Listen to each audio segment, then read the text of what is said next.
Itxasko ura lurrera mugi, arrainak xikuan saltoka hiria, marrazo izuek hartua otxoa, uretan horroka hondamendian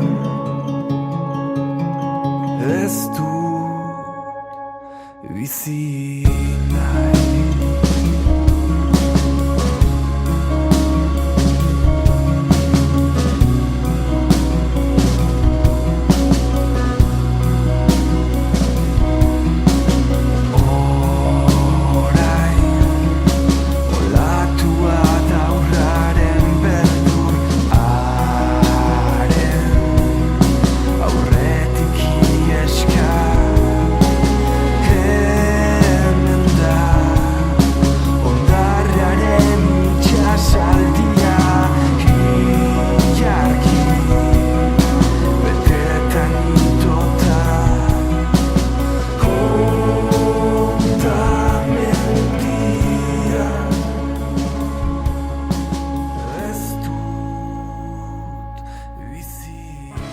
Pirineoan gaude.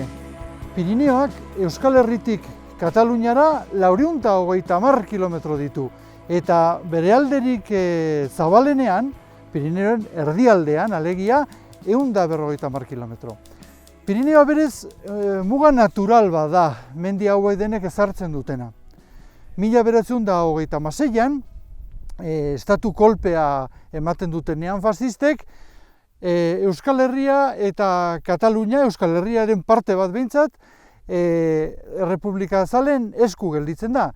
Eta ondorioz, muga hau zeharkatzeko posibilitatea izaten zen, bai Euskal Herritik, bai Kataluniatik. Hala ere, kolpeak aurra egiten duen neurrian eta gerrak lehendabiziko urtea egiten duenean, fascistek Euskal Herria hartzen dute berosuan, eta horrek eragozten du pasabide hori. Nolabait ere, fascisten kontrolpean gelditzen da. Franco bildur da ez ote zaion eraso bat etorriko iparraldetik. Eta ondorioz, erabakitzen du Pirineoa fortifikatzea. Fortifikazio sistema horren ezaugarriak bi dira nagusiki. Aldi batetik eraikitzen duen bunker sistema, kate osoan zehar eraikitzen duena, eta beste alde batetik errepide sistema. Bi horiek dira defensa sistema horren zutabe nagusiak.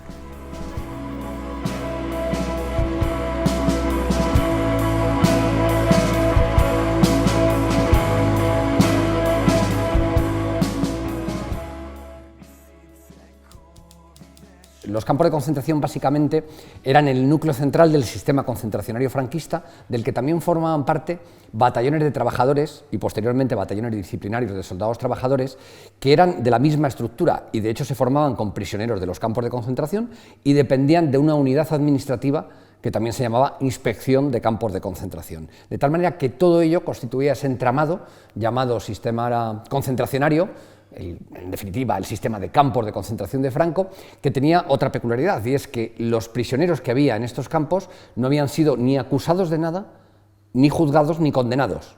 Hau nire itxa da, Iñaki Amondarain, berazan Ignacio Amondarain, baina jende guztiak Iñaki deitzen zuen, eta nire osaba Francisco jende guztiak Patxi deitzen zuen, orduan, goazen errespetatzea bere izenak, ez da jatorrezkoak. Hay varios objetivos que persiguió Franco con la creación de estos campos de concentración. El primero, hay que decirlo, era un exterminio selectivo.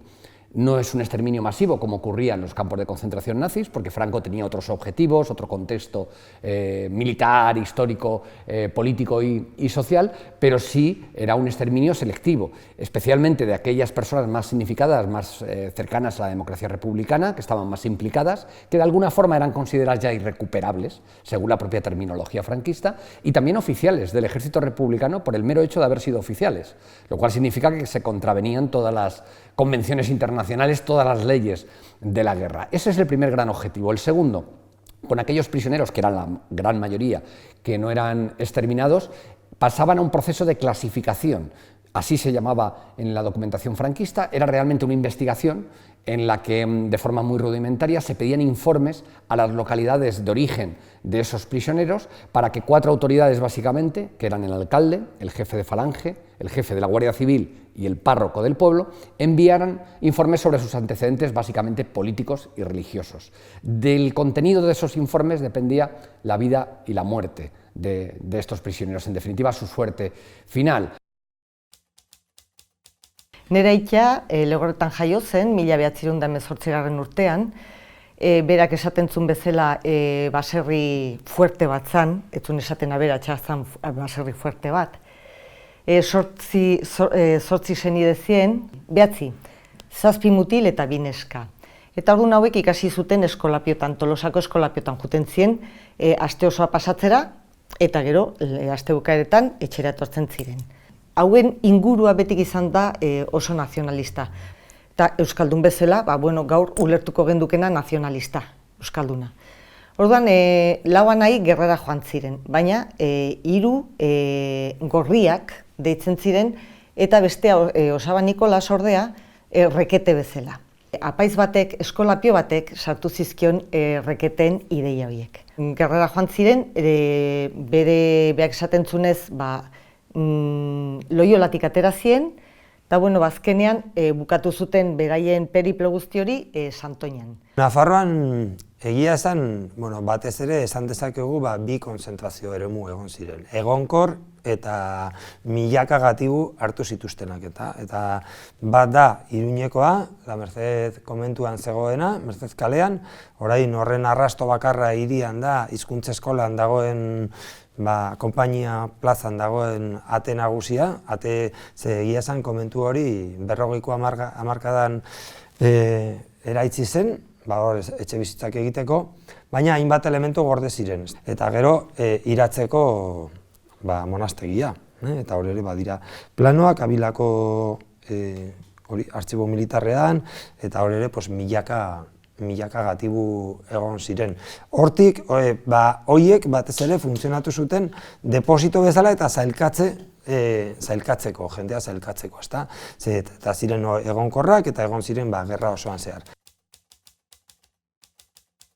En la ciudad de Pamplona el más importante fue el convento de la Merced, que fue un campo estable, que duró al menos 2 años, estuvo funcionando, que además tiene unas características de especial dureza, sobre todo por la masificación. En los propios documentos franquistas aparece que la capacidad oficial, la capacidad máxima, que así se llamaba, era de 1.200 prisioneros, y sin embargo en los propios informes se reconoce que hay instantes de la guerra en los que llega a tener más de 2.800, es decir, llega a duplicar, a superar el doble de su capacidad, con lo cual podemos imaginar que las condiciones, si ya de por sí eran duras, de hacinamiento, de enfermedades, de piojos, de hambre, se multiplicó por 2 en algunos momentos en los que la masificación fue especial.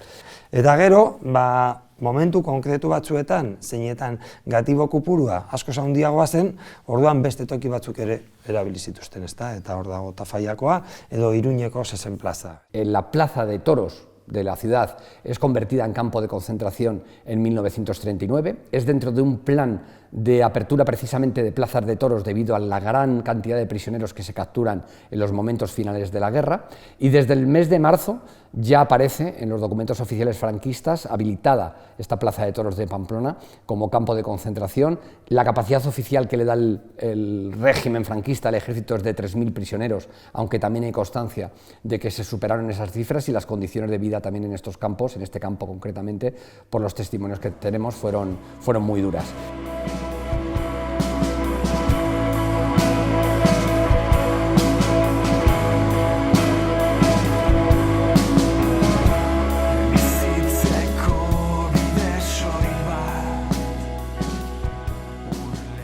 Ze Nafar egon ziren konzentrazio eremuetan, Nafarrotik alde egin zutenak, lortu zutenak alde egitea, eta gero gerra errepublikaren alde egin zutenak, ezta? Eta batez ere sakanaldeko jenteak lortu zuen askok Gipuzkoa eta gero Bizkaia aldera joatea, eta gero Pirineoetatik ere hainbatek alde egin zuten. Como rasgo común podríamos decir que en los campos de concentración en general no se trabajaba lo que era en los campos, aunque hay muchísimas excepciones, y que el día básicamente lo pasaban los prisioneros pasando penurias, siendo sometidos a humillaciones, hambre, a veces simplemente no haciendo nada, pero sin disfrutar de ningún tipo de alimentación o con una alimentación muy reducida, sin atención médica, sin atención sanitaria, y además cubiertos de piojos, de pulgas, sin tener medios donde lavarse o cambiarse de ropa, con lo cual poco a poco los prisioneros se iban degradando. La noche era casi igual de terrible que el día, porque si tenían dos miedos o dos, si todo era horrible en los campos de concentración, quizá había dos cosas que es lo que recuerdan con mayor pavor quienes pasaron por ellos. El primero de ellos era el miedo a morir asesinados en cualquier momento. Si estaban trabajando o si estaban en el propio campo simplemente paseando o metidos en sus barracones, de golpe eran llamados a formar durante el día porque venían miembros de un grupo de falange de un pueblo concreto a buscar a vecinos suyos para llevárselos y fusilarlos. O venían lo que llamaban procesiones de viudas, que eran mujeres que habían perdido a sus maridos, que eran franquistas, y que iban buscando a los supuestos responsables del asesinato de su marido, y si no lo encontraban se llevaban al primero que encontraban, o a un grupo muy numeroso, de tal manera que ese miedo era permanente y se mantenía además durante la noche, porque me lo contaba, por ejemplo, Marcos Ana o Luis Ortiz, que si por la noche escuchaban, cuando estaban ya acostados, que se abría la puerta del barracón o de la sala en la que estaban encerrados, ya sabían que algún compañero suyo no iba a ver el siguiente amanecer. Hor nire aitaia preso hartu zuten bere beste anaiekin, Patxi eta Antonio. Eta orduan, beraiek askatzea joan zen Osaba Rekete hori, Osaba Nikolas. Eta orduan esan zien, jartzazue txapelgorri burun eta nerekin jungo zeate, nerekin aterako zeate hemendik. Eta orduan nire aitak eta Osaba Patxik txapela lurrea bota, txistue bota edo hankazpin hartu edo ez dakiz zer egin, eta erabaki zuten ez joatea. Eta Osaba Antonio ordea txapela burun jarri eta alde gintzun. Nire aitak egun hortatik aurrean nire Osaba Antonio etzun inoiz arpegira begiratu. Eta gehiago esan dizuet, Erlegorretara joaten ginenean tarteka Antonio ikusten gendunen, Antonio bai aleginak egiten zitula nire aita berarekin, berarengana hurbiltzeko, eta nire aitak berazan traidore bat. Querían reeducarles, inculcarles las ideas del movimiento, vencerles, ya que les habían ganado en el terreno de batalla, vencerles también en el terreno ideológico, doblegarles y que al final acabaran renegando de sus ideales. Y para ello había un proceso muy meditado, no sé si muy profesional, pero muy meditado, que aparece en los reglamentos, en todas las directrices de funcionamiento de los campos de concentración y de esos batallones de trabajadores que se forman en los campos, de tal manera que se establecía que tenían que pasar unas horas diarias en charlas patrióticas, se daba incluso los títulos de los temas que debían abordarse en esas charlas patrióticas, pues podemos imaginarlo, ¿no? Los horrores del marxismo, las ventajas del movimiento, los principios fundacionales de la falange, bueno, todo eso se les intentaba inculcar en esas charlas patrióticas. Eso iba unido a la obligación de hacer el saludo fascista constantemente, de cantar el Cara al Sol y otros himnos franquistas, no solo ya en el izado y la riada de la bandera, sino varias veces al día, antes de comer, después de comer, etc. Y luego había un último elemento en ese lavado de cerebro, o ese intento de lavado de cerebro, que era el que jugaba la Iglesia Católica. Los sacerdotes de los campos de concentración se encargaban de intentar convertir a los prisioneros, y además lo hacían de los métodos o con métodos muy poco católicos, yo creo, ¿no? Muy poco cristianos, como era insultarles, amedrentarles, amenazarles.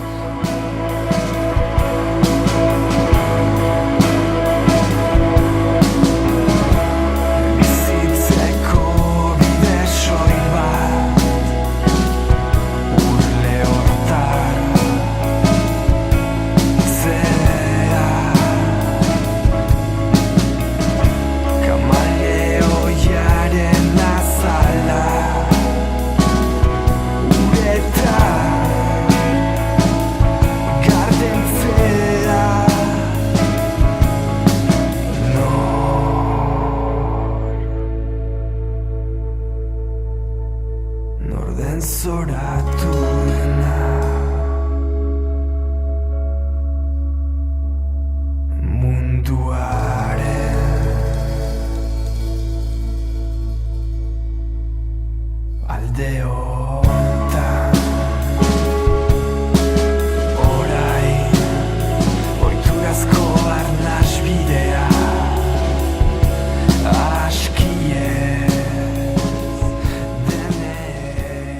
Desafektuak izan ziren gerra zibila garaian, eta gerra bukatuta ere, zigortuak izan ziren prisionero antifrankistak. Gerra zibilan eta gerra bukatuta frankismoaren kontra borrokatzen aritu zirenak edo antifrankistak konsideratzen zirenak. Izan ere, gerran zehar prisioneroak egiten ziren ahala, prisionero horiek konzentrazio eremutara eramaten ziren. Han zeudelarik sailkatu egiten ziren, eta 3 multzotan sailkatu ziren. Alde batetik, prisionero afektoak konsideratzen zirenak, antifrankistatzak ezin zirenak konsideratu, eta horiek aske uzten ziren eta berriro frontera bueltatu behar zuten.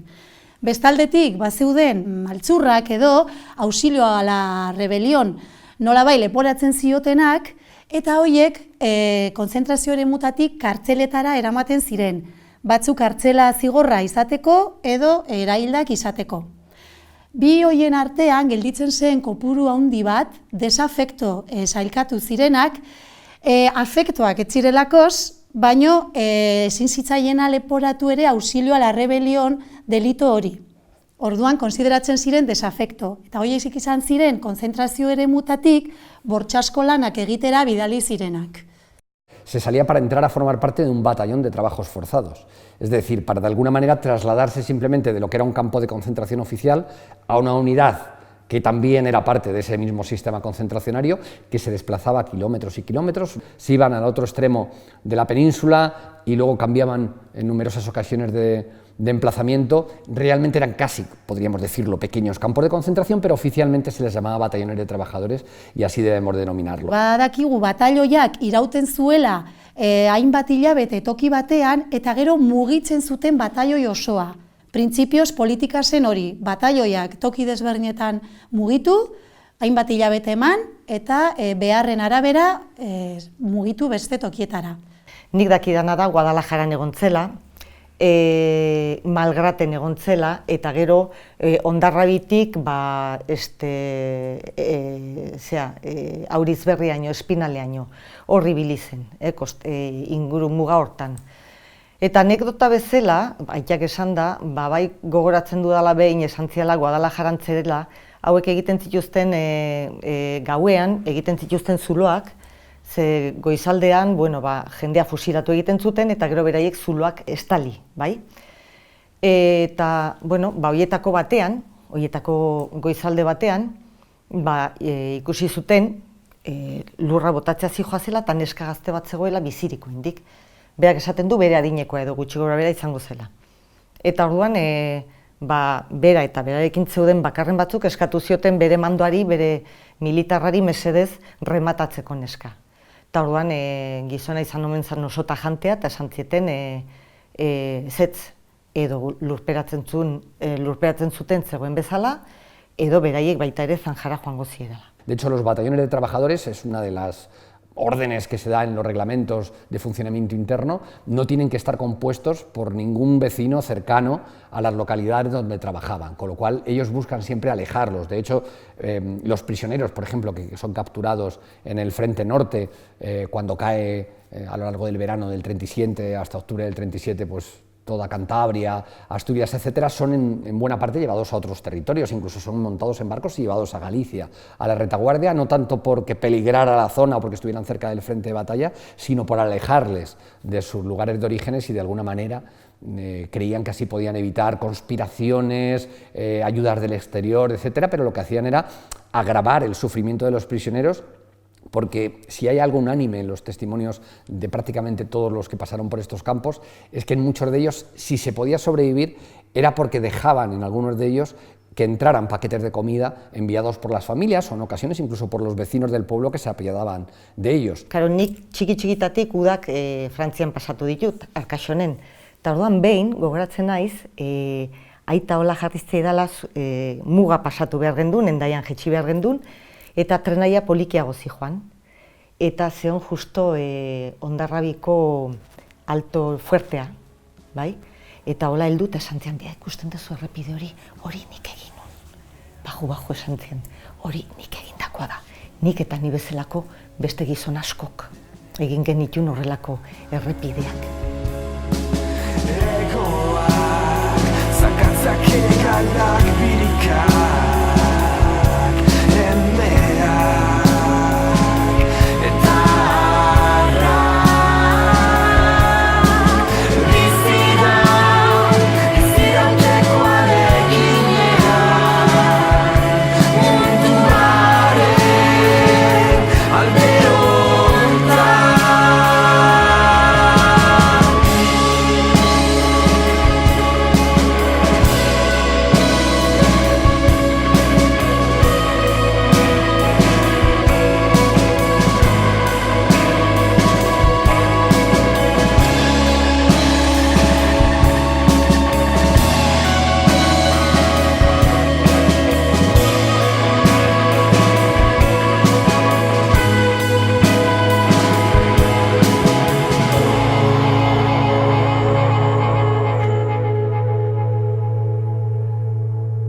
zoratu dena.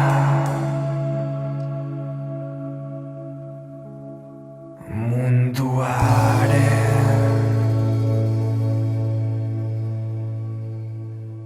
alde hontan.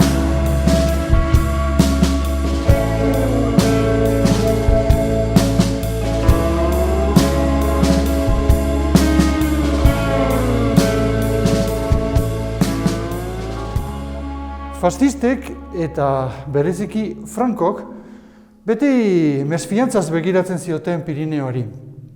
Lehendabiziko momentuan, gerra garaian bertan, beldur ziren ez ote zen eraso bat egingo mugaren beste aldetik.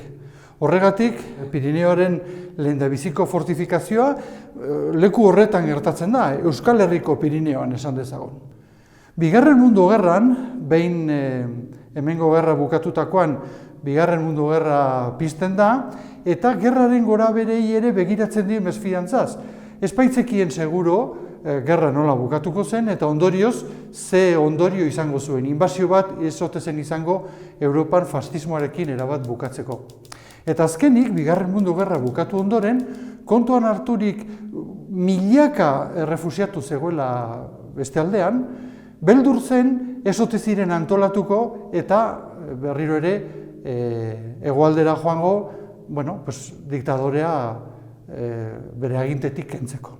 Pirineoko defensa sistema bunkerrei dagokienean neurri handi batez inspiratzen da defensa lerro ezagunetatik, ezta? Frantziak sortzen duen Maginot linea eta Alemaniak sortzen duen Siegfriedo linea. Horiek dira pixka bat erreferente. Erreferente egokitua, ze hemengo errealitate orografikora egokitzen da defensa sistema. Beraz, bunker sistema honek patroi hori segitzen du nagusiki. Eta gero oso interesgarria da ikustea ze izaera estrategikoa zuten esklauak erabiliz egin zituen errepideak. Izan ere, Pirineoaren beraren orografiak sortu ditu errepide iparraldetik hegoalderako errepideak. Errepide horiek nagusiki erabiltzen dituzte ibaien ibilguak, eta ondorioz paraleloak dira beraien artean.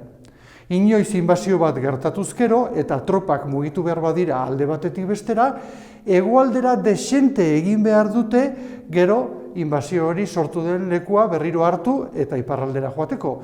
Ondorioz, defensa sistemaren ikuspuntutik egiten diren errepide denak transversalak dira.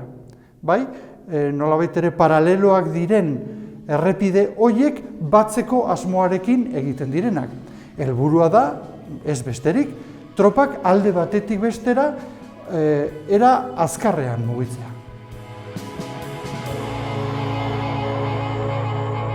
Pues estamos en Errazu. En Errazu, de lo que es a lo largo de la carretera hacia Izpegi, la carretera hacia Francia.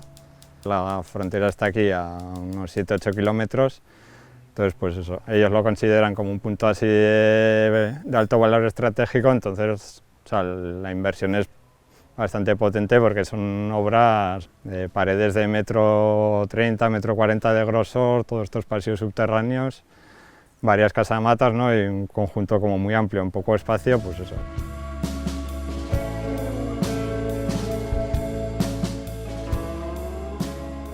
Son búnkeres bastante grandes que suelen estar formados por 2 o 3 casamatas, ¿no? Estancias ahí con sus mirillas, pues eso, para tener ahí a los soldados con los ametralladores o con el armamento, con lo que sea.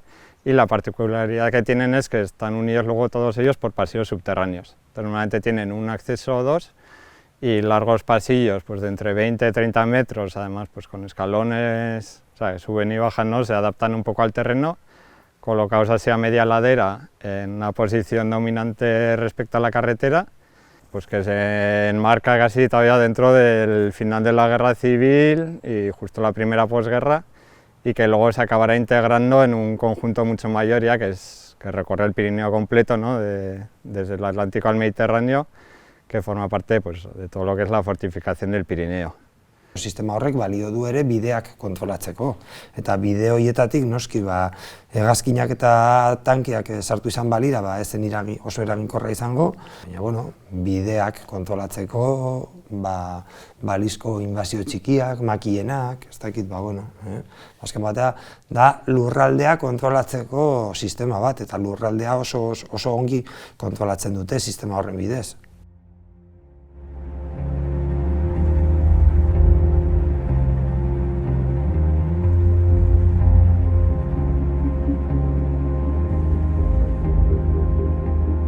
Hauek egiten zuten lana bazen errepidearen kutxa deitzen dena irekitzea.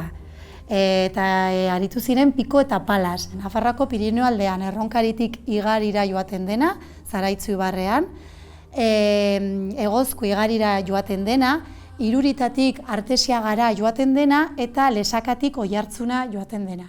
Langileen batalioien erreglamentuan, araudian, argi uzten du zeintzuk diren batailoi hauen helburua.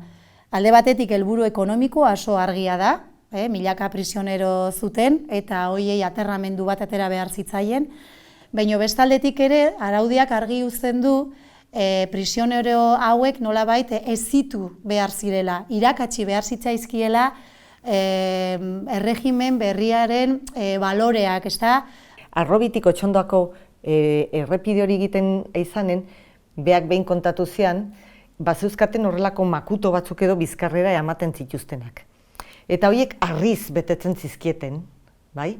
Eta orduan berak ezagit nola, sistemaren batzuk bazuzkaten, ze azkenen zan superviventzia hutsa. Eta orduan goraino, igo bat eta igual egiten zituzten 4 biaje, astakeri bada. Eta orduan, biden, ustutzen juten zan, harriak aldamenea botatzen eta juten zanen, azkenen pixu gutxiago emateko. Nire aitak nik ez dakit ez jateagatik edo 73 urtekin hil zan, baina nire aitak zeuken bizkarra zizko eginda. Baita ere logikoa da, ez?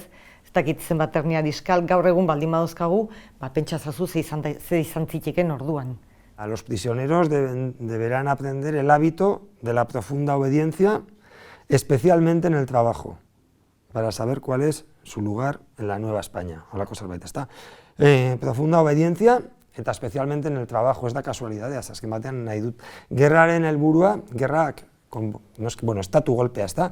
Komponente asko izan zituen, baina batez ere izan zen klase komponentea, ezta? Azken batean, goi klaseen eskubideak defendatzeko eta geldiarazteko langile mugimendua, ezta? Eta orduan argi eta garbi. Gainera hori gero ikusi zen gerra ostean, soldatetan asko jaitsi ziren, bizitza baldintzak asko okertu ziren, eta noski horri erantzun egiteko aukerarik ez zegoen, lan munduan edozein greba edo edozein baita ere erakunde sindikala zigor debekatua zegoelako, ezta. IESei buruz galdetzen genienean, haiek erraten zuten baietz, IESaren aukera hor zegoela, baino bere zailtasunak ere bazituen. Alde batetik haiek ez zuten ezagutzen muga, bai? Bestaldetik zenbait hilabetetan negua zela eta ez zuten bat ere argi ikusten ere aukera zuten alde egiteko ala ez. Bestaldera pasatuta ere, frantzialdera pasatuta ere, ez zuten ikusten egoera bat ere nolabait haien aldekoa ero izan zitekena. Pentsa 1940tik aurrera Frantzia nazien menpe gelditu zela. Gainera, bat baino gehiagok komentatzen zuen beldurra ere ematen ziela ez bakarrik haiengatik, familiagatik ere, askotan ies eginda etzekiten zer gertatzekieken familiarrei, eta gainera, bazegoen beste posibilitatea, eskapo eginezkero zurekin zeudenak ere zigortzeko. Hori gainera jasota zegoen araudian, eta horretaz, horrek nolabait atzera egiten zuen. Badakigu, Baztan, Gipuzko aldean, non herritarrek ere laguntzen zieten, hori jasota baitago, hor badakigu saiakera gehiago egon zirela eta iesa gehiago. Eta jakin badakigu hori gainera agintarientzako kezka bat izan zela, hori dokumentazioan ere jasota dagoelakoz. Eta behin galdetu nion aitata, hori hor mugan zendetela eta zeatik etzen du ies egin. Eta santzian mehatxatuta genden. gure familiaren gana jungo zien eta akatu egingo zituzten. Orduan guk ezin gendun.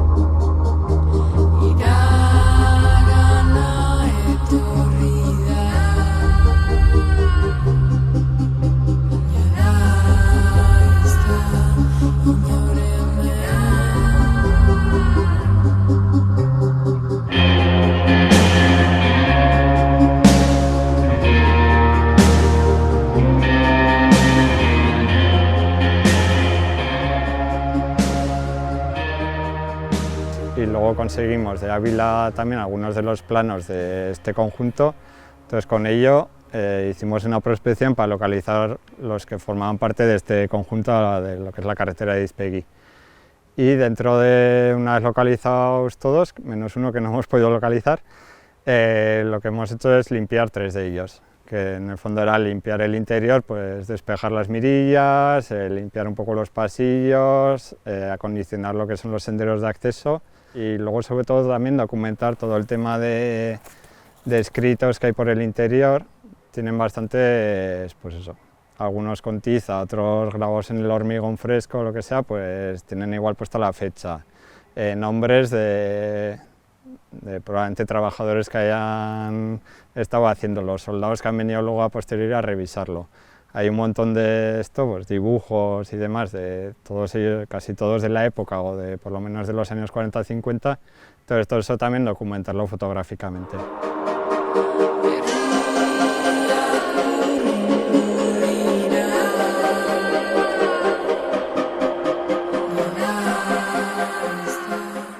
Una de las cosas que tienen, muchos tienen como pequeños escritos en las paredes, pues eso, a veces nombres de esto. Este tiene aquí unos restos, pero que apenas se ven, que venía a ser como el del batallón de fortificación, o sea, más el cuerpo de ingenieros que lo diseñó.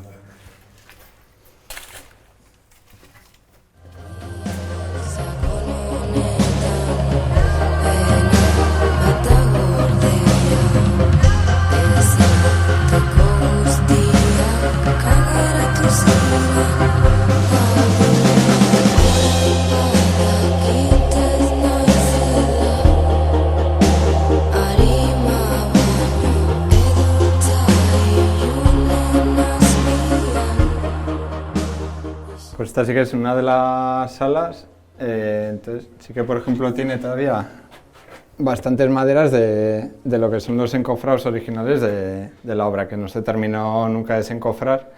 Luego, pues como nunca se acabaron de poner en uso, pues se quedó como medio terminar, ¿no?, la obra. Al final tiene 3 mirillas, ¿no?, y sobre todo pues controlan lo que es el paso de la carretera y un poco el conjunto de las otras casamatas, ¿no? Y de este conjunto al final hay como 2 tipos. Uno es el que hemos visto arriba, bueno, que son varias casamatas así con 3-4 mirillas cada una, y luego hay este otro tipo que son unas estructuras mucho más grandes con un montón de mirillas de tirador que tienen forma un poco de, pues eso, como con 3 brazos, ¿no?, casi como un trébol, con 2 brazos más largos y pues eso, un montón de mirillas de tirador. Y de estos hay 2 y luego del otro tipo hay pues los otros 8. Y luego aparte de este tipo ya están los que se construyen algo después, a partir de los años 40, que ya tienen como varios tipos, ¿no?, que ahí sí que ya hay pues el búnker para cañón contra carro, el búnker para fusil ametralladora, búnker para antiaéreo, para mortero, y luego ya lo que son los refugios. Entonces acaban siendo 5 o 6 tipos frente a este otro conjunto, ¿no?, que al final son unos 2 tipos diferentes.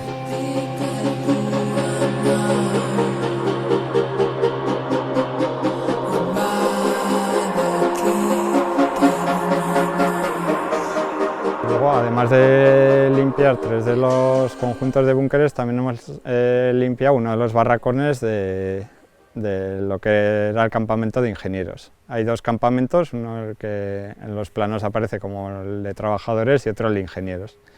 Entonces, dentro del campamento de ingenieros, que está formado por varios barracones, la casa de guardia y demás, pues ha limpiado uno de ellos. Pues aquí estamos en lo que sería el campamento de ingenieros. Ahí dentro de este conjunto hay 2 campamentos, este de ingenieros, que sería pues el que alojaría a los soldados, el cuerpo de ingenieros que desarrollarán el diseño de todo este conjunto de búnkeres, y como a medio kilómetro más adelante hay otro campamento que sería el de los trabajadores.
Berak ez zituen euskaldunak inguruan. Ia motz-motza afeitauta ematen zuten, euskaraz hitz egiten baldin bazun bakarren batekin edo euskalduna zalako edo, burua afeitatze zieten, eta berak berez nire aitako sondo euskaraz, gazteleraz ere zuen hitz egiten gerrara, batalioira juntzanen, eta han ikasi zuen hitz egiten. Prisionero batek, Andaluziako batek, Antonio Biezna izenekoak oso ongi laburbiltzen zuen zein zen berien bizimoduan, ogi gutxi eta egur asko, palo asko erraten zuen. Eta bai, hor agerian gelditzen da, zenolako miseria pairatzen zuten, oso eskas ematen zitzaielakoz jaten, ongi laburbiltzen du lana ere zenolako lan gogorra egin behar zuten, orduak eta orduak eman behar zituztelakoz lanean, gainera oso egoera txarrean, oso baldintza arropa eta alde hortatik oso eskas, gaizki janda, gainera, gaizki pasatu zuten ere barrakoietan edo etxe zaharretan egon behar zirelakoz, eta bereziki kontatzen dute horko ere bizimodua, hotza pasatzen zutelakoz, bezutelakoz toki bat, espazio bat ere egoteko. Elizondon adibidez, aitak esaten du atea jotzen zutela, ze gozezak atzen ziren. Eta barrakoitan lo egiten zuten, baina eske toki batzutan ez zeuketen ez da barrakoirik. Batzutan lurren hartu, hola bildu, altzuten bezala eta lo. Eta berak esaten dut, aurrengo goizen, gizonezko asko, zure ondon zeudenak, ez ziren esnatzen, hil egiten ziren. Herriko jendearekin izan zuten harremana desberdina da tokiaren arabera. Guk batez ere ikertu dugu Erronkari eta Zaraitzu aldean egon ziren prisioneroak, langile batalioiak. Eta han harremana oso diferentea izan zen, batez ere haiek zeuden tokiaren arabera. Adibidez, Igarin gehienak egon ziren barrakoiteetan. Eta barrakoiak daude herritik kanpo, urrun. Orduan hor bai ikusi genula harremana gutxiago edo egon zela. Ez zirela haien arteko herrikoen eta haien arteko harremanak suertatu edo behintzat ez ziguten kontatu.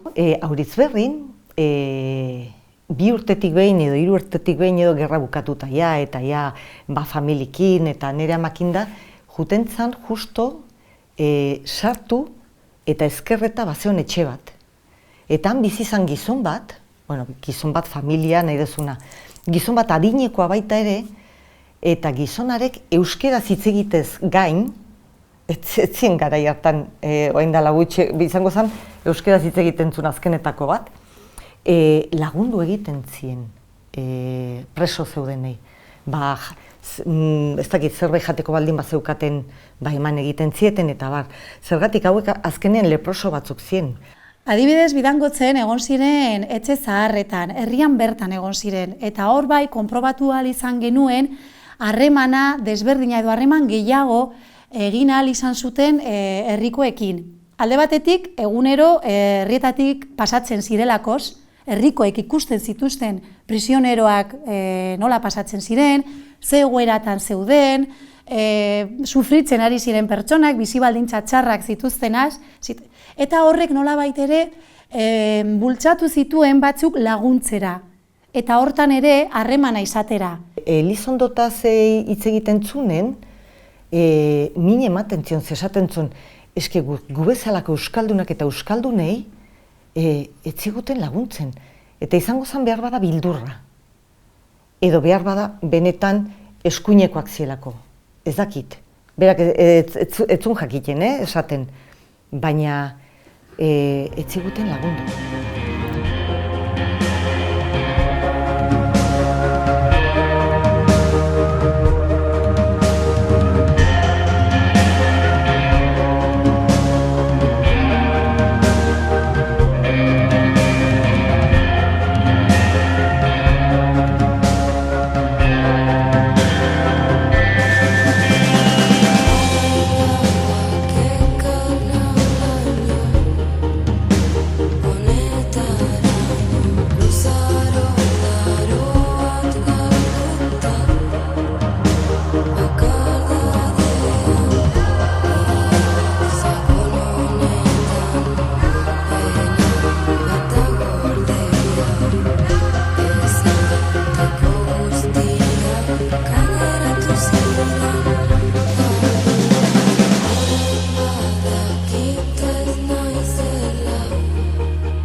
También ahí debía haber todo un mundo de corrupciones y demás, ¿no? En teoría, Intendencia asignaba una serie de recursos para mantener a esta gente, pero luego pues parte se quedaba por el camino, parte se mercadeaba, ¿no? Entonces al final les acababa llegando pues la mitad de la comida probablemente que les tenía que corresponder. Gozea eta hotza. Eta gero esaten zuen euria, eta euria barneraino sartuta, denbora guztien kikilduta, sensazio hori ez, ez dakizula benetan burrukatu behar dezun aurrera jarraitzeko, eta bildurra ez, bildur hori. Ze, bueno, beraien ondon zeuden mando militar horiek edo zer gauza egiteko baimena zeukaten. Batailoietarako heltzen zen janari asko, gero militarrek estraperloan saltzen zutela. Eta hori, gainera, behin baino gehiagotan topatu ditugu barneko inspekzioak horiek pizka bat egiaztatzen zutenak. Eta hor sare horiek, ustelkeri sare horiek, edo horietan parte hartzen zuten ofizialek eta baita herrietako hainbat pertsonak haiekin tratu ona edo privilegiatua zutenak. Baina bine esan zuen, amildegitik bera edo eroritako txekorren bat edo zeola, eta karo, alako gozea pasaten zuten bazekiten animal libra gaixorik zeola. Baina hartu eta jan egin zuten, osea, imaginatu zaitez, hartuta denak makurtuta eta jaten, ez dakit, hienak balira bezala, jaten gordinen zeona, ze nahiago zuten, berak esaten zuen, ezken nahiago gendun, behintzat tripa betea hil, gozetuta hiltzea baino. Ze hurrengo unen zegertatuko zen, etzenekien.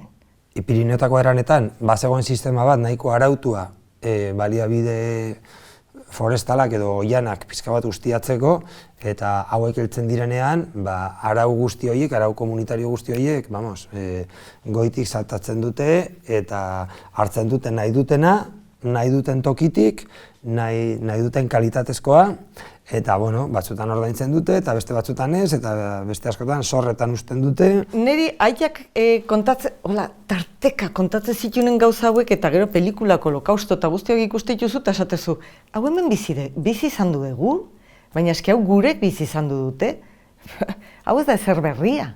Sí, porque fíjate lo que pasaba, perdona, y aquí pasó.